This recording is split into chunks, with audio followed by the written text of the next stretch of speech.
Nah, terus Enggak, saya gimana? mau ini apa? Mau cari obat antivirus yang oseltamivir. Oke, Tamifir sudah kosong, Kak. Nggak ada. Nggak ada. Terus saya cari kemana kalau mau cari? Nah, itu kita juga sudah tidak dapat barang dari Sudah berapa ibunya. hari? Nggak ada Kalau oseltamivirnya. oseltamivir itu kalau yang generik sudah lama, Kak. Hmm. Kemarin itu masih ada merek Luvir. Itu patennya. Tapi sekarang juga sudah kosong. Kalau yang ini, yang favipiravir. Nah, foto itu, video itu tadi itu beredar luas dan ternyata ada behind the scene-nya karena Pak Jokowi, media juga menyebut bahwa Pak Jokowi bingung karena ternyata obat terapi COVID itu kosong. Nah, bayangkan bagaimana dengan orang rakyat biasa kalau seorang Presiden Jokowi saja sudah bingung gitu. Wah, itu kemarin Hari Anak Nasional itu Ibu Mega ajukan PR buat anak-anak tuh. Ibu Mega bertanya, coba jawab, dari mana datangnya kodok? Itu pertanyaan Ibu Mega tuh yang sangat pedagogis sebetulnya tuh. Dan mungkin jawabannya dari foto yang tadi tuh. Kebingungan. Itu dari apotek gitu. Dari kebingungan ya. Karena bingung kita bagaimana jelasnya. Kalau saya perhatikan misalnya, tentu ada rapat luar biasa di Istana Bogor untuk memutuskan presiden mau ngapain hari ini. Lalu dicari cara tuh. Oke, kita ke apotek gitu. Ya tadi namanya apotek apa itu? Apotek Villa Duta apa. Ya saya tahu Villa Duta itu tempat orang kaya dari tahun 80-an itu resort yang paling bagus itu Villa Duta. Jadi bayangkan di Villa Duta aja apoteknya kosong obat, apalagi di tempat yang jauh dari pusat elit Jakarta atau Bogor dan seterusnya itu. Tapi bagi saya yang menarik adalah agak aneh sebetulnya. Kalau saya baca dengan cara yang dialektis itu, begitu rakyat di bawah lihat bahwa Presiden Jokowi tidak bisa memperoleh obat, maka itu pesan bahwa siap-siap kalian meninggal. Sebetulnya Presiden Jokowi melakukan hal yang berbahaya. Karena dia memberitahu pada rakyat bahwa kami negara tidak akan mampu lagi mengurus kalian, nggak ada obat. Jadi kalian siap-siap aja jadi jenazah gitu. Kan itu pesannya tuh. Yang konyolnya itu Buzzer menganggap bahwa Presiden Jokowi merakyat. Justru dengan cara itu diperlihatkan dia tidak pro pada rakyat. Mestinya dia cari apotek yang ada obat sehingga dia bilang pada rakyat pesannya, jangan khawatir, pemerintah menyediakan obat. Sekarang Presiden perlihatkan bahwa pemerintah tidak punya obat lagi, jadi kalian siap-siap stok kain kafan gitu. Kan begitu kan cara melihatnya tuh. Jadi kita tahu bahwa Presiden mau mencitrakan sesuatu, bahwa dia sederhana. Tapi ternyata bukan itu pesan yang ditangkap. Karena banyak orang yang menunggu obat dan Presiden bilang, ya kami udah gak punya obat. Kan itu intinya begitu pesan itu kan. Jadi begitulah kebijakan yang dungu akhirnya dipoles dengan pencitraan yang dungu juga tuh. Maka terjadilah olok-olok dunia bahwa memang Indonesia nggak mampu lagi, karena itu dunia bilang udah Indonesia siap-siap jadi kuburan massal. Jadi itu peristiwanya. Ini nggak ada semacam kecerdasan, bahkan untuk pencitraan pun nggak ada kecerdasan. Datang untuk sekedar memberitahu rakyat bahwa nggak ada obat lagi tuh. Itu kan pesan yang justru memperlemah daya tahan rakyat, karena rakyat akhirnya frustrasi, pesimis, lalu imunitasnya turun tuh. Jadi memang istilahnya otaknya itu memang nggak ada. Bahkan untuk obat psikologi rakyat pun dia nggak mampu, dia justru menimbulkan pesimisme pada rakyat. Apoteknya kosong. Nah, emang agak aneh kalau itu, karena kemudian kalau itu saya menduga itu bukan bagian dari kampanye yang memang dilakukan secara masif oleh pemerintah. Kenapa saya kesimpulan itu? Saya tiba-tiba kemarin mendapat satu WA yang masuk yang nomor nggak saya kenal. Nomornya itu nomor alay lah, 02, nomor 8 sekian. Begitu saya buka, ternyata pesannya itu ada semacam post atau flyer, saya percaya bersama Pak Jokowi, kira-kira begitu, mampu mengatasi COVID. Itu yang muncul, dan saya kira itu pasti ada semacam WhatsApp blast ya, kalau dulu sebenarnya SMS blast ya, dan saya kira banyak di antara Anda semua para viewer juga menerima. Dan tetapi ternyata Anda betul, bukan hanya rakyat biasa, tetapi media-media asing pun menangkapnya dengan cara yang sama. Karena saya baca misalnya di Reuters nih, Bung Rocky, judulnya Don't Get Sick, Indonesian Poor Miss Out on COVID Care. Jadi udah dibilang bahwa kalau kamu orang miskin di Indonesia jangan sakit. Itu kan gila banget ini, menohok banget. Dan kemudian di Guardian bilang struggling for work and food, Indonesian poor suffer as COVID crisis deepens. Jadi apa sekarang ini media-media asing pun juga menangkap itu bahwa menurut saya itu gila pesan bahwa lu jangan kalau lu miskin lu jangan sakit di Indonesia. Bener-bener deh ini luar biasa dan kampanye yang dirancang dengan tadi rencananya mungkin sangat luar biasa oleh istana itu berantakan begitu saja, Bung Rocky. Benar, yang ditangkap oleh internasional adalah Indonesia itu rakyatnya itu suffering, mengalami misery itu. Dan itu yang nggak pernah dihitung oleh istana karena keduanya untuk bikin promosi meme, video-video pencitraan itu tuh. Jadi kita bisa lihat misalnya nanti akibatnya apa tuh. Jadi orang kalau dia isoman ya udah terima nasib aja. Karena dia nggak punya inisiatif lagi untuk cari obat karena presiden udah bilang kita nggak punya obat loh, kalian siap-siap jadi mayat ya. Kan itu pesannya kan. Tapi nanti kalau kita dibilang kok begitu, ya memang begitu cara berpikir rakyatnya. Bahkan rakyat luar negeri lihat begitu kok. Jadi kita lihat bagaimana pencitraan kan mau ditampilkan bahwa presiden itu merakyat. Sila keempat dia pakai tuh. Yang bunyinya adalah kerakyatan yang dipimpin oleh kedunguan. Kan ini soalnya kan. Jadi kemarin juga masih muncul bahwa presiden sederhana, sepatunya 100.000, celananya 60.000 segala macam. Iya, dia tampil sederhana, tapi kemewahan dia itu adalah ketidakmampuan untuk menyelenggarakan keadilan sosial. Dia tampil sederhana dan rakyat mau ikut kesederhanaan itu. Kan nggak begitu caranya kan. Kesederhanaan presiden itu justru membebankan rakyat. Karena dia nggak mampu untuk menghasilkan kemewahan dalam kebijakan. Yang memperoleh keuntungan cuma oligarki. Yang duit 1.200 triliun untuk COVID dan ekonomi nggak ada efeknya tuh. Bagaimana mungkin ada uang 1.200 triliun di APBN tapi obatnya kosong? Kan otak kita mengatakan begitu. Presiden harusnya ada di istana untuk cari cara agar supaya apotek itu nggak kekurangan obat. Sekarang dia justru datang ke apotek untuk memperlihatkan memang nggak ada obat. Iya. Bodoh namanya. Iya. Ini apa lagi? Bener-bener. Ini penulis skenario-nya atau kita biasa sebutnya itu apa ya? Ada storyboard kan. Setiap kali membuat semacam kampanye semacam ini itu kurang jeli di sini kelihatannya. Dia persiapkan harusnya pesannya kan disampaikan harusnya obat itu ada sehingga dengan begitu sampai kepada publik. Nah, coba sekarang kita sambil tonton ini. Saya akan memberikan semacam gambar biar pemirsa bisa nonton. Nah, Anda bisa lihat dari video ini kan kelihatan kalau dalam istilah kami orang televisi ini bocor itu karena kelihatannya ini video yang kita terima ini diambil dari belakang, dari depan Pak Jokowi, dari belakang para dari apotekernya itu. Dan di situ kita bisa lihat tuh ada kameramen dan ada ajudan kelihatan di situ bocor. Nah, ini betul-betul ini serampangan ini yang mau bikin storyboardnya Bung Rocky. Buat orang yang pernah bergerak lama di industri televisi seperti saya memahami ini kalau saya maki-maki nih produsernya di lapangan kalau sampai bikin bikin video semacam ini.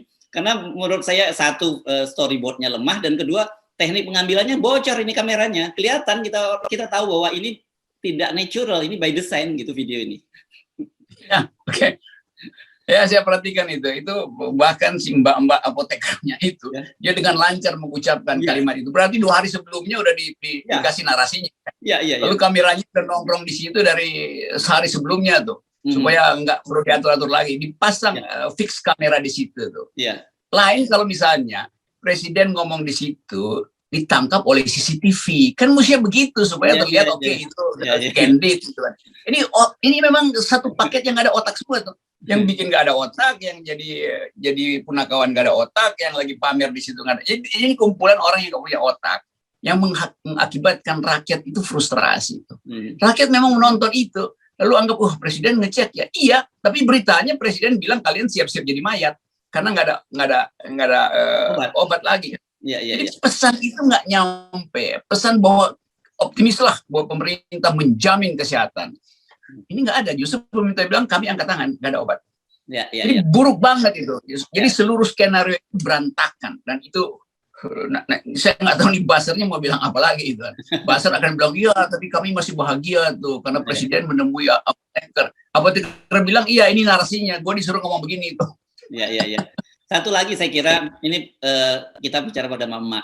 Kalau natural ada seorang apoteker dan yang menarik itu disebutkan di media bahwa itu apotekernya yang bicara itu. Nggak ada apoteker langsung melayani pelanggan itu pasti.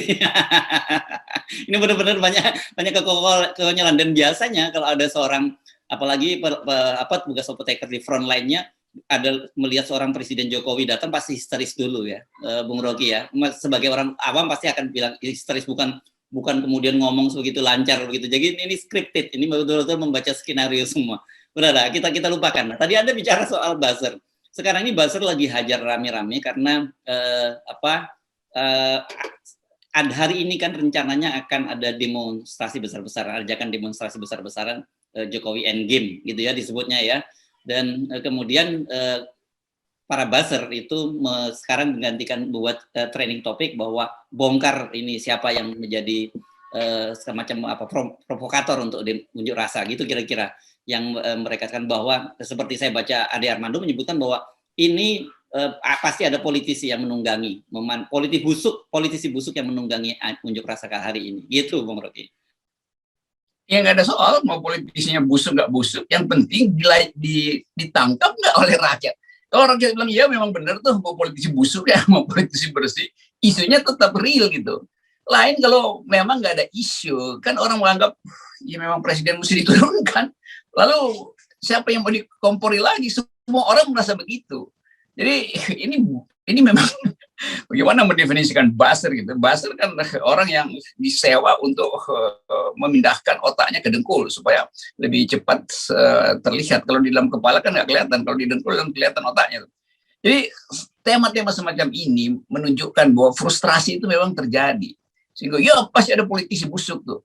Ya mau apa poinnya tuh, buktikan aja itu berarti seluruh politisi busuk, berarti seluruh rakyat Indonesia busuk. Nah ini satu periode yang dari awal udah dicicil keresahan itu. Nah sekarang dia berkumpul menjadi isu bersama tuh. Nah cari aja siapa isu bersama. Kita kalau ada anak STM yang ikut demo, nanti anak STM-nya disuruh oleh politisi busuk gitu. Terus dia bilang, iya gue disuruh mak gue tuh, apa mak gue busuk? Tanya sama Ade Armando tuh, maknya siapa yang busuk gitu kan. Gitu-gitu aja intinya tuh. Iya. Oh, ini blok politik pelajar segala macam. Ya. Nah, kemarin kemarin Del Pedro Marhen juga disebut sebagai salah satu dalangnya begitu. Dan dia yang menarik adalah bantahan dari Del Pedro, saya baca di Tempo, dia sebut bahwa saya nggak tahu menahu soal unjuk rasa itu, nggak ada kaitannya. Tapi saya setuju dengan ajakan unjuk rasanya itu. Ini menurut saya kira menolak ini. Dia nggak gaya politisi yang ngeles gitu, nggak tanggung jawab. Dia bilang dia tidak tahu. Saya kira ini honest ya. Saya tidak tahu, tapi saya setuju dengan. Kan polisi himbau terus supaya udahlah audiensi. Ya udahlah, polisi juga ngerti kan. Ya audiensi ya boleh aja, yang mau audiensi bagus polisi itu kan tawaran, yang mau demonstrasi kalau berbahaya polisi mesti kawal supaya nggak terjadi kerumunan. Tapi yang penting pikiran publik itu diupload, dinyatakan bahwa kami ingin presiden berhenti, itu adalah intinya. Mau siapa yang suruh itu urusan belakangan, tapi mesti dikasih fasilitas orang mengucapkan itu. Jangan karena tuduhan-tuduhan ditunggangi lalu nggak boleh orang ucapkan. Kan yang penting ucapannya apa itu, bahwa ya memang secara objektif memang presidennya gagal. Di mana bukti kegagalan? Ya dia sendiri menemukan bahwa dia tidak mampu menyediakan obat di apotik, kan itu kan. Kan si apotik bilang ya kan yang mesti suplai obat kan Depkes dong. Kalau swasta nggak bisa, ya Pak Jokowi dong suplai ke kita. Masa hal yang sederhana itu buzzernya nggak bisa paham. Ya. Nah, saya ingin memberi highlight tentang pernyataan polisi yang nggak perlu turun karena dalam situasi sekarang sedang COVID dan lebih baik audiensi. Meskipun saya tidak sepakat dengan kalimat audiensi, tapi saya akan semacam memberikan semacam pujian lah kalau sampai polisi menerapkan sikap-sikap yang persuasif semacam itu. Tapi berhenti di situ dulu gitu sampai kita nanti melihat apakah betul ketika di lapangan, ketika terjadi unjuk rasa gitu, polisi juga tetap melakukan pendekatan-pendekatan itu. Kita harap polisi tetap melakukan hal yang sama, Bung Rocky. Persuasif lah kepada para pengunjuk. Saya kira harus dua arah. Kan mesti dua arah. Kalau polisi bilang nggak usah demo, audiensi aja ke kita gitu. Nah, mahasiswa, LSM, masyarakat biasa yang ada di jalan juga punya hak yang sama. Pak polisi biarin kami demo dan Pak polisi audiensi ke kami di jalan, kan begitu ya, gampang. Jadi panggilan audiensi juga ada, maksudnya jaga kami ya Pak polisi. Jadi kan kata audiensi artinya mendengar kan.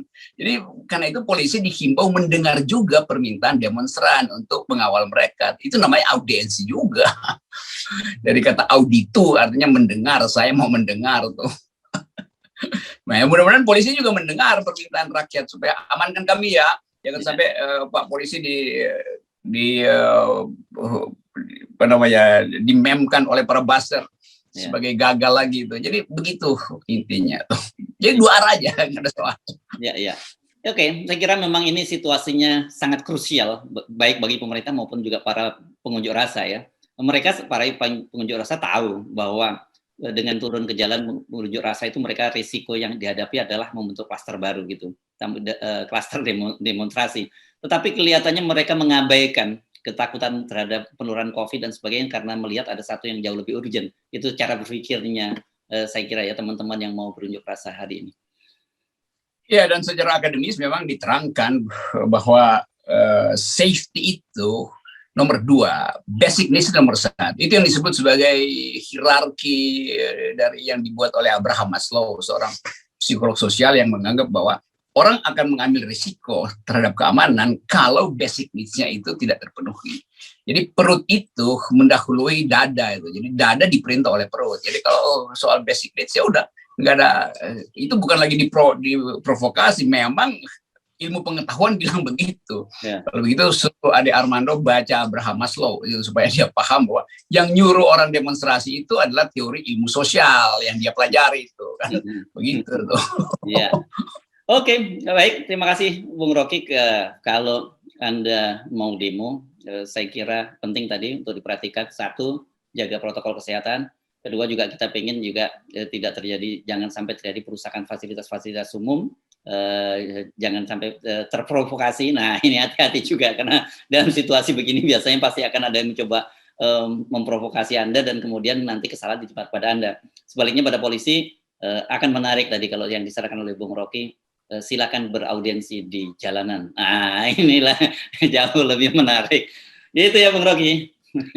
Ya, saya kira itu karena tugas polisi memang ada di jalan, bukan di ruang-ruang ber-AC gitu. Karena itu memang diminta oleh rakyat, lindungi kami Pak polisi itu. Jadi marilah polisi beraudiensi ke jalan raya, tempat masyarakat sipil mengungkapkan protesnya, dan itu adalah hak konstitusional. Saya kira Pak polisi paham itu.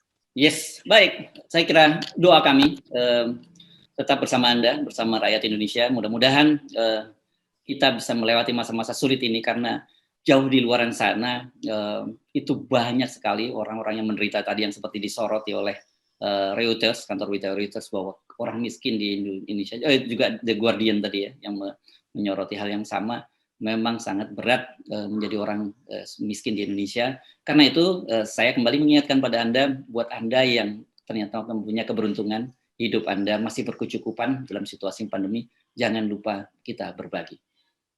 Ya, berbagi itu adalah ekspresi paling dasar dari kemanusiaan. Yep, oke. Terima kasih, Bu Rocky. Ya, salam akal sehat.